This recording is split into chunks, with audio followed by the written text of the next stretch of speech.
ಇನ್ನು ಜನಾರ್ದನ್ ರೆಡ್ಡಿ ಜೈಲು ಪಾಲಾದ ಬೆನ್ನಲ್ಲೇ ರಾಜಕೀಯ ಜೋರಾಗ್ತಾ ಇದೆ. ಗಂಗಾವತಿಯಲ್ಲಿ ರಾಜಕೀಯ ಚಟುವಟಿಕೆಗಳು ಗರಿಗೆದರ್ತಾ ಇದೆ. ಈ ಸಂದರ್ಭದಲ್ಲಿ ಅನ್ಸಾರಿ ಆಡಿಯೋ ಸಂಚಲನ ಸೃಷ್ಟಿಸ್ತಾ ಇದೆ. ಕಳೆದ ಚುನಾವಣೆಯಲ್ಲಿ ಜನಾರ್ದನ್ ರೆಡ್ಡಿ ವಿರುದ್ಧ ಇಕ್ಬಾಲ್ ಅನ್ಸಾರಿ ಸೋಲನ್ನ ಕಂಡಿದ್ರು. ನನ್ನ ಸ್ಪರ್ಧೆ ಖಚಿತ ಅಂತ ಇಕ್ಬಾಲ್ ಅನ್ಸಾರಿ ಈಗ ಹೇಳ್ತಾ ಇದ್ದಾರೆ. ಬೈ ಎಲೆಕ್ಷನ್ ನಡೆಯುತ್ತಿದೆ.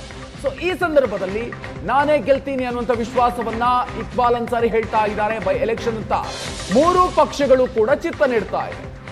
ಕರಡಿ ಸಂಗಣ್ಣಗೆ ಸಿಗುತ್ತಾ ಕಾಂಗ್ರೆಸ್ನ ಟಿಕೆಟ್ ಹಾಕತ್ತೆ. ಬಿಜೆಪಿ ತೊರೆದು ಕಾಂಗ್ರೆಸ್ಗೆ ಸೇರ್ಪಡೆ ಆಗಿದ್ರು ಕರಡಿ ಸಂಗಣ್ಣ. ಹೀಗಾಗಿ ಅವರು ಕೂಡ ಟಿಕೆಟ್ ಮೇಲೆ ಕಣ್ಣಿಟ್ಟಿದ್ದಾರೆ. ಹೈಕಮಾಂಡ್ ನಿರ್ಧಾರ ಅಂತಿಮ ಅಂತ ಕರಡಿ ಸಂಗಣ್ಣ ಹೇಳಿದ್ದಾರೆ. ಮತ್ತೊಂದು ಕಡೆಯಲ್ಲಿ ಮಾಜಿ ಶಾಸಕ ಮುನವಳ್ಳಿ ಕೂಡ ಆಕ್ಟಿವ್ ಆಗಿದ್ದಾರೆ. ರೆಡ್ಡಿ ಬಿಜೆಪಿಗೆ ಸೇರ್ಪಡೆಯಿಂದ ಸೈಲೆಂಟ್ ಆಗಿದ್ರು ಪರಣ್ಣ. ಮೂರು ಪಕ್ಷಗಳಲ್ಲೂ ರಾಜಕೀಯ ಚಟುವಟಿಕೆಗಳು ಗರಿಗೆದರ್ತಾ ಇದೆ. ಜನಾರ್ದನ್ ರೆಡ್ಡಿ ಅವರು ಜೈಲು ಪಾಲಾದ ನಂತರ ಶಾಸಕ ಸ್ಥಾನದಿಂದ ಅನರ್ಹಗೊಂಡಿದ್ದಾರೆ. ಹೀಗಾಗಿ ಆ ಶಾಸಕ ಸ್ಥಾನದತ್ತ ಈಗ ಮೂರು ಪಕ್ಷಗಳು ಕೂಡ ಚಿತ್ತವನ್ನ ನೆಟ್ಟಿದೆ.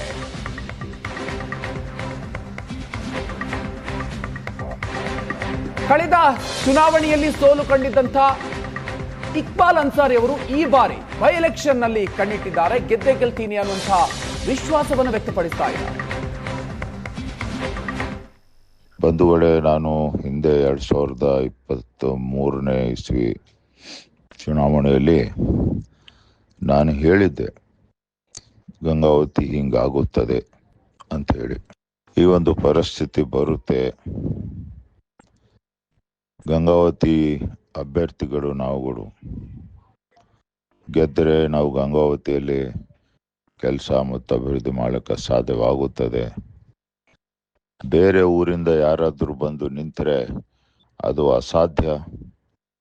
ಅದು ಅವರು ತಮ್ಮ ಲಾಭಕ್ಕೋಸ್ಕರ ಮಾತ್ರ ಬರ್ತಾರೆ ಅಂತ ಹೇಳ್ಬಿಟ್ಟು ನಾನು ತಿಳಿಸಿದೆ. ಚುನಾವಣೆ ಸಂದರ್ಭಗಳಲ್ಲಿ ಸಾಂದರ್ಭಿಕ ಅಲ್ಲಲ್ಲಿ ಭಾಷಣಗಳಲ್ಲಿ ಹೇಳಿದೆ.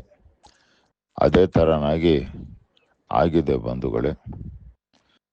ಇನ್ನು ಮುಂದಿನ ದಿನಗಳಲ್ಲಿ ನಾನು ಅಲ್ಲಲ್ಲ ಇದು ಟೂ ಅರ್ಲಿ ಅಂತ ಮೊನ್ನೆ ಹೇಳಿದ್ದೆ ನಾನು. ಯಾಕಂದರೆ ಅದು ಇನ್ನೂ ನ್ಯಾಯಾಲಯದ ವ್ಯಾಪ್ತಿಯಲ್ಲಿದೆ. ನ್ಯಾಯಾಲಯ ತೀರ್ಮಾನ ಆದಮೇಲೆ ಪಾರ್ಟಿ ನೋಡ್ಕೊಳ್ತದೆ. ಹೈಕಮಾಂಡ್ ಏನು ಡಿಸಿಷನ್ ಮಾಡ್ತಾರೆ ಅದಕ್ಕೆಲ್ಲರೂ ಭದ್ರಾಗಬೇಕು. ಇಲ್ಲ ನಾನು ಈಗಲೇ ಏನೇ ಆಕಾಂಕ್ಷಿ ಅಲ್ಲ, ಹೈಕಮಾಂಡ್ ಎಲ್ಲ ತೀರ್ಮಾನ ಮಾಡಿ ಅಕಸ್ಮಾತ್ ಪಕ್ಷ ಸ್ಪರ್ಧೆ ಮಾಡ್ರಿ ಅಂತ ಆ ಟೈಮ್ ಬಂದಾಗ ಹೇಳ್ತೀನಿ. ಈಗಲೇ ಹಂಗೆ